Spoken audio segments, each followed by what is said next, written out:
Watching GVTV News.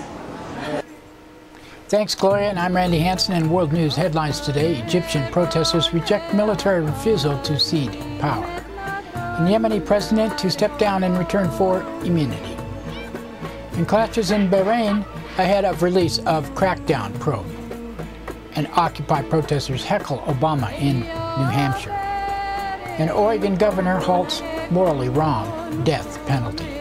And Justice Department challenges Utah anti-immigration law. And GOP immigration policies shouldn't destroy families. And Occupy South Korean activist protest trade deal.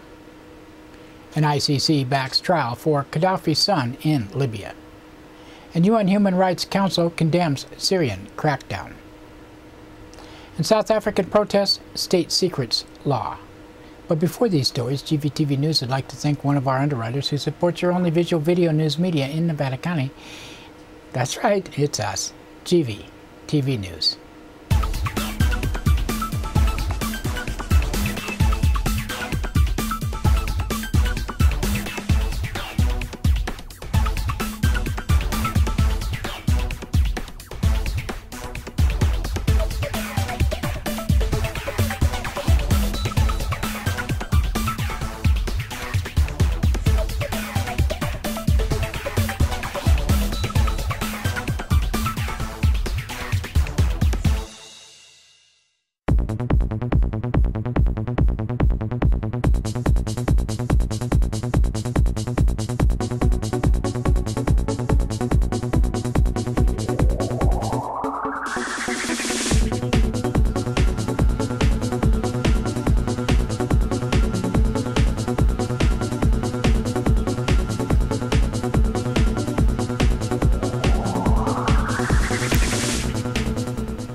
In today's first world news story, Egyptian protesters continue to fill Cairo's central Tahrir Square over the ruling military council's refusal to immediately transfer power to a civilian government.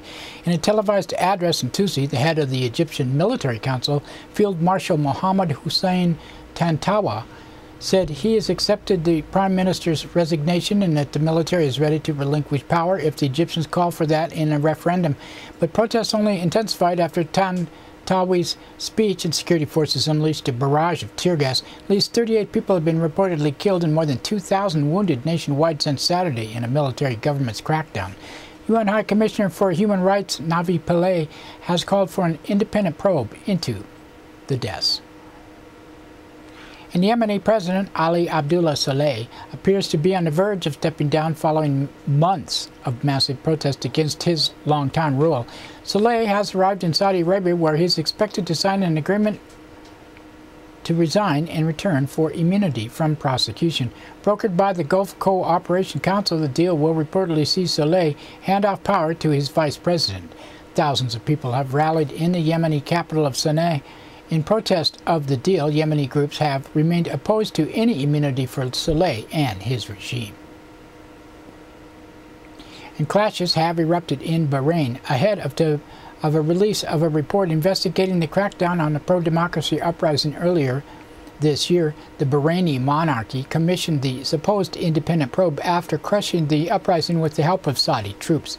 At least 26 people were killed, over 1,500 people arrested, and thousands lost their jobs after protests erupted in February. Bahraini activists have questioned the report's credibility. The Bahraini monarchy is funding the probe and footing the bill for commission members to stay at the lavish Ritz-Carlton Hotel and Spa. Earlier the other day, Bahraini police reportedly fired tear gas at demonstrators after raiding a makeshift clinic near the capital of Manama. And President Obama was in New Hampshire to tout his economic stimulus plan, including a jobs bill and an upcoming vote to preserve a payroll tax cut. Shortly after taking the stage, Obama was mic-checked by Occupy Wall Street protesters criticizing. And they said, listen, I'm going to be talking about a whole range of things today. I appreciate you guys making your point. Let me go ahead and make mine, all right? I listen to you, you listen to me.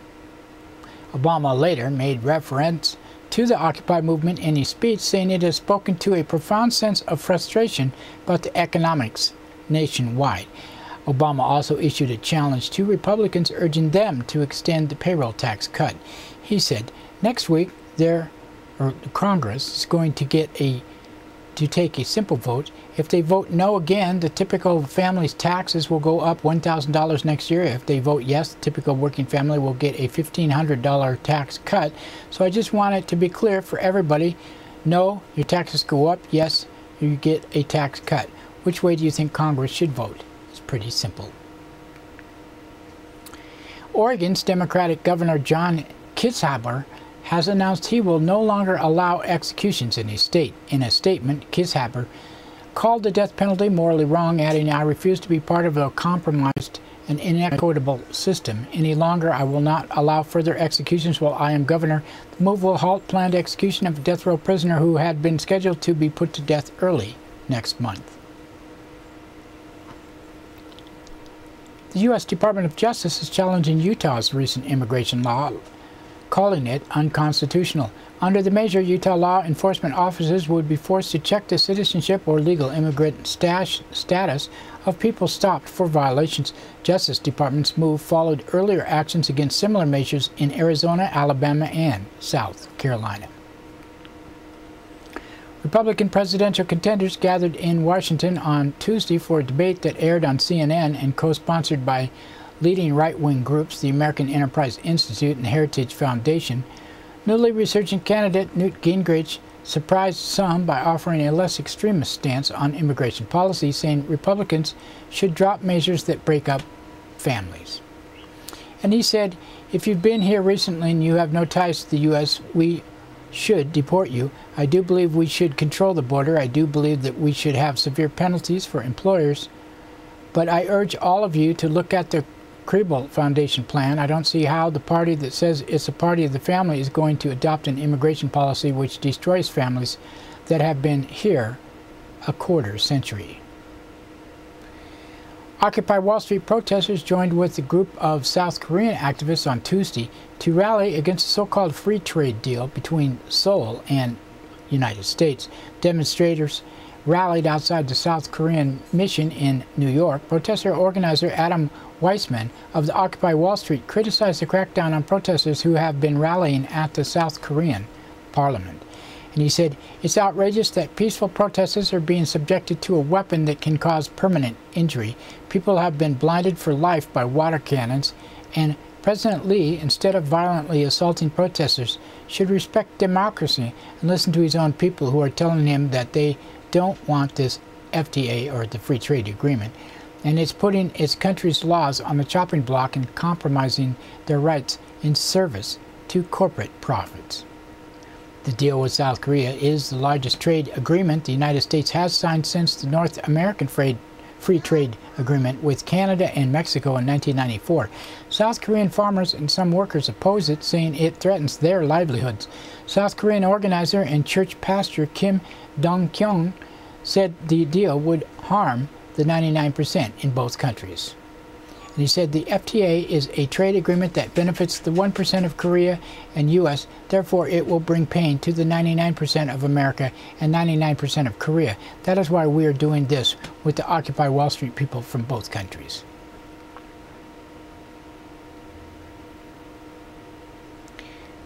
The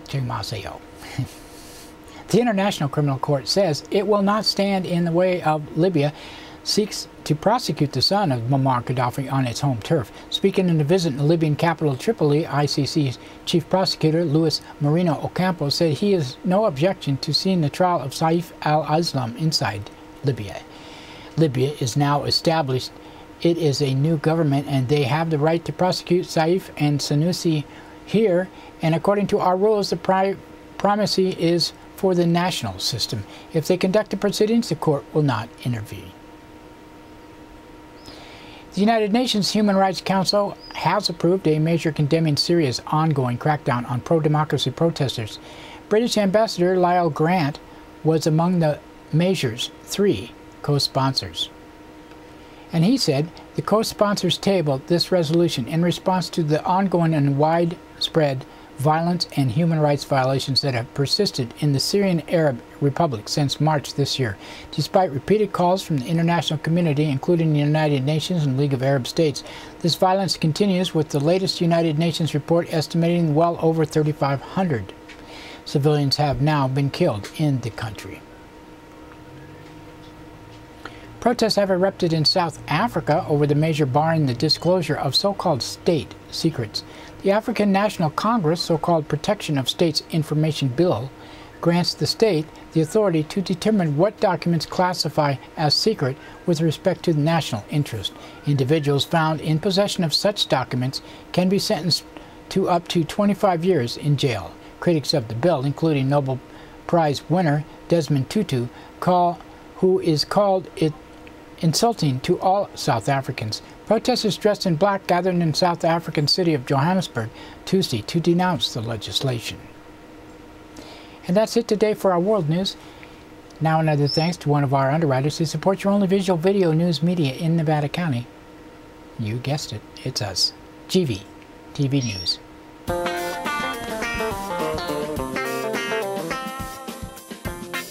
Soundcheck Music Center, the rock and roll connection. We have guitars, amps, drum equipment, sound accessories, lessons, and repairs. We are located at 671 Maltman Drive, Grass Valley. 530-272-7236, open 7 days a week.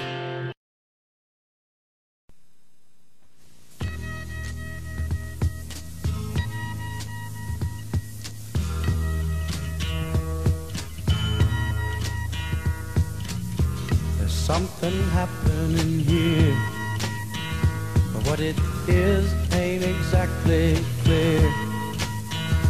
There's a man with a gun over there, telling me I got to beware. That's right, it's time for the police blotter, and pictures in the blotter not from these actual events, but used for visual aid only. Grass Valley Police Department on Monday, 8:23 a.m. Caller from 100 block of Lidster Avenue reported someone put a motorcycle battery in a mailbox. At 10:49 a.m., a caller from Rockwood Drive reported a person came through a window a month ago and stole $6,000. At 11:10 a.m., a caller from Bennett Street reported vandalism to a vehicle. 11:19 a.m., a caller from Memorial Park reported 4 to 6 people smoking marijuana. At 11:23 a.m., a woman from 100 block of North Church Street reported a transient had hooked into her electricity and requested extra patrols. 11:39 a.m., a caller from business in 100 block of Jorsky Drive reported a man had cashed 8 fraudulent checks in the amount of $1,165. He was arrested on suspicion of forgery, burglary, possession of bad checks, grand theft, and possession of stolen property. At 12:13 p.m., a caller from 100 block of West Berry Hill Drive reported vandalism to a vehicle. At 12:17 p.m., a caller from 100 block of Jorsky Drive reported the misuse of an ATM card. At 1:31 p.m., a caller from 200 block of Hallen Drive reported a physical fight between a man and a woman yesterday.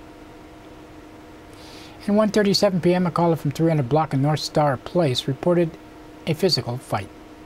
At 2:49 p.m., a man from Memorial Park reported another man hit him, then left.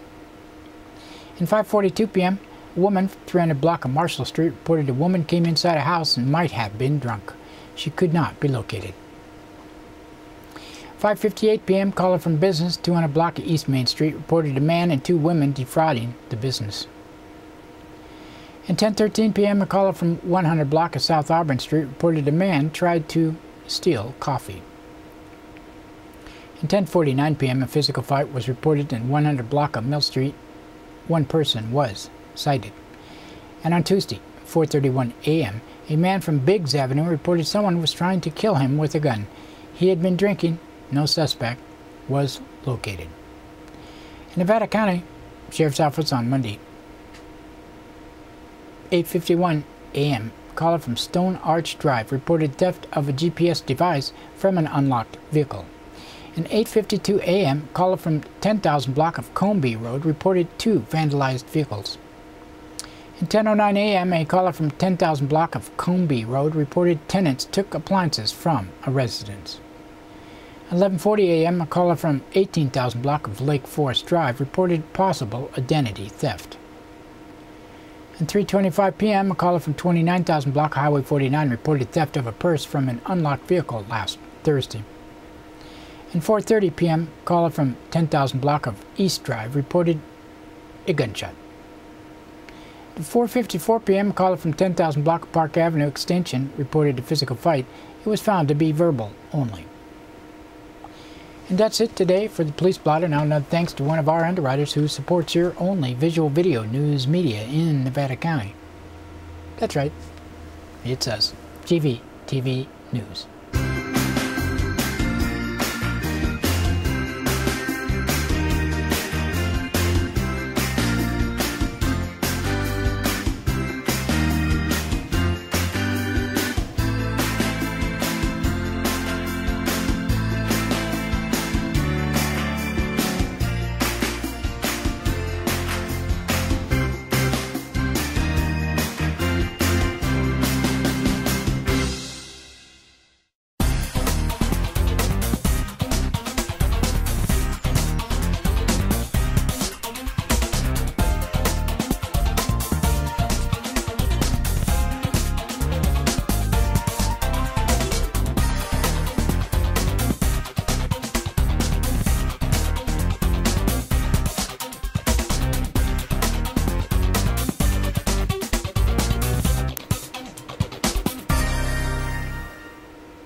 In today's local news headlines, man allegedly held girlfriend captive for 7 hours, and grower beaten, robbed by trimmers. An embezzler sentenced to 1 year in jail. In our first local story written by Liz Keller of the Union, a Penn Valley man remains in county jail after allegedly holding his girlfriend captive during a 7-hour ordeal that included threatening to hang her and stage her death as a suicide. The woman, who is not being identified, sought treatment at Sierra Nevada Memorial Hospital for the attack Sunday night. She said she initially refused to provide information out of fear for her family. "I can't believe I'm alive," she said. "He kicked me in the head 3 times. The woman said the man, identified as John Warren Berger, 59 years old, held her from 4 a.m. to about 11 a.m. Sunday inside an Airstream in 18,000 block of Bellevue Lane. At one point, Berger threatened to kill her mother, and the woman said. "He threatened to hang me and make it look like a suicide," she said, adding that she didn't believe him until she saw a ladder and a rope outside. The woman sought treatment for injuries that included bruising on her arms and chest and a black eye, said Nevada County Sheriff Keith Royal. Berger was arrested on suspicion of spousal abuse, making criminal threats, false imprisonment, dissuading a witness, violating probation, and violating parole. He was being held on a no bail warrant. In another Liz Keller story, a North San Juan man was tied up, beaten, and robbed by 3 people he had hired to help trim his marijuana crop, Nevada County Sheriff Keith Royal said. The 62-year-old man, who is not identified, sought medical treatment for his injuries November 12th. He apparently had been beaten, but he initially was uncooperative, Royal said. The victim told sheriff deputies he hired 3 people from out of the county to help him process marijuana in the 27,000 block of Blue Sage Way. The 2 men and 1 woman allegedly hit the victim with a metal pipe, leaving a gash in his forehead, then robbed him of 20 pounds of processed marijuana and $2,000 in cash. The suspects' whereabouts are unknown, and they are being sought for questioning. The victim identified them as Francis or Frankie Martinez, 19, Amber Tootin, 22, of Australia, who was described as having pink hair, and a second man in his early 20s with brown hair, known only as Silas. The trio was traveling with a white dog, Royal added. In another Liz Keller story, a Grass Valley woman was sentenced to 1 year in county jail for embezzling thousands of dollars from a nonprofit group that provided art instruction for developmentally disabled adults. Kristen Mary Glantz, 41, working as a program assistant at the Neighborhood Center of the Arts, which serves about 75 developmental disabled clients. Artists ranging in the age of 21 to 75 attend the studio on a daily basis and create weavings, ceramics, paintings, drawings, woodwork, and computer art during 3 hours of studio time. Glantz stole more than $17,000 by forging credit and debit transactions on cards belonging to the Neighborhood Center of the Arts and by forging the program coordinator's signature on company checks. The center fosters creativity, independence, and dignity, said Director Amy Medeiros. That doesn't come free. We pretty much live month to month. Medeiros said a number of potential donors had been scared away by the theft, adding, people don't want to give to an organization that allows embezzling. Several clients spoke at the sentencing after Superior Court Judge Candace Heidelberger overruled an objection by the Deputy Public Defender, Carrie Klein. It was wrong what she did, stealing from the clients, said artist Robert Lee. It was bad enough she stole from the center. She stole from the handicapped, too, artist Cindy Benson said. Glantz was sentenced to 365 days in county jail and 5 years supervised probation. She also must pay $17,975 in restitution to the Art Center. Medeiros expressed relief after the sentencing, adding, she was somebody I looked up to and trusted. I trusted her with my life, and NCA is my life. In other court news, preliminary hearing evidence against a man alleged to have killed longtime Grass Valley resident Sarah Burr and their unborn child was been set for January 30th in Placer County Superior Court in Roseville. Lee Conarth, 35, of Colfax, has pleaded not guilty to 2 counts of homicide. Conarth also faces special allegations of multiple murder and use of firearm during the murder, as well as being a felon in possession of a firearm. Placer County Sheriff's deputy responded to Conarth's house near Colfax May 15th after an off-duty police officer who was in the area heard a gunshot. Officer discovered Burr, 29, lying on the porch, and she later was pronounced dead at the scene. Burr had 2 daughters, aged 6 and 11. She was pregnant with Conarth's child. She graduated from Nevada Union in 1999 and had been employed at Golden Empire Convalescence Hospital since 2000. Conarth remains in jail on a no bail warrant. In our last story, written by Christopher Rosacker and Trina Kleist of the Union, GVTV News will say, we couldn't have said it better. A major environmental film festival will not show a documentary about late naturalist John Olmsted, even though the festival screened a trailer promoting the work last year, said his son, Alden Olmsted. My father, who art in nature, will not be seen at the Wild and Scenic Environmental Film Festival, set to start January 13th in Nevada City. Film chronicles Olmsted's work to preserve wild lands across Northern California and especially in Nevada County. The elder Olmsted, who died of cancer March 8th at the age of 73, is responsible for creating a hugely popular Independence Trail in South Yuba River State Park west of Nevada City, among other achievements. Alden Olmsted received news November 16th that his documentary will not be shown on the 10th anniversary of the festival put on by South Yuba River Citizens League, or Circle. My dad and Circle have been intertwined since the beginning, said Alden Olmsted. John Olmsted has been so involved in this local community, I feel the rejection of the film is a very strong disrespect to him, not to me as a filmmaker. The Wild and Scenic Film Festival was created to honor the spirit of Circle's activist work to celebrate its achievements with the state campaign to gain federal wild and scenic status for the South Yuba River, according to a statement from the Circle administrators. With all the quality films covering a range of issues we had felt needed to be in the festival, we had to make it very difficult not to include Alden's, said Chuck Jaffe, the chaired festival's film selection committee. It's a difficult decision to make a selection when there's a lot of quality to decide from. Jaffe and 7 other committee members watched more than 350 films, ranked them on a 10-point scale, said Caleb Dardick, Circle's new executive director. All those submitted, about 100 were chosen to be screened at 8 venues in Nevada City, 2 in Grass Valley. They have to make difficult choices, Dardick said. Circle honors the memory of John Olmsted. He did more than anyone to build and protect parks and public lands in this country, county, and I wish we could show them all. John Olmsted spearheaded the creation of the wheelchair-accessible Independence Trail west of Nevada City and sacrificed his personal financial well-being to preserve properties ranging from Jug Handle State National Preserve and the Mendocino County coast to Lake Tahoe, including the highly popular Bridgeport area of South Yuba River State Park. Olmsted died after a long battle with prostate cancer. His son had rushed to finish the film before his death and showed it 5 days before the elder man died. I don't want to spread bad blood about the festival, but in the year of his death, there is no other true film that is going to tell the true story of how these parks got made, Alden Olmsted said. I just feel my dad's activism locally far outweighs any minor things with my film. Their theme is a decade of activism. My dad's theme was a lifetime of activism. Wild and Scenic Film Festival begins 2003 with 1 venue and 22 films. That was a sellout event according to Circle. The festival has grown steadily each year.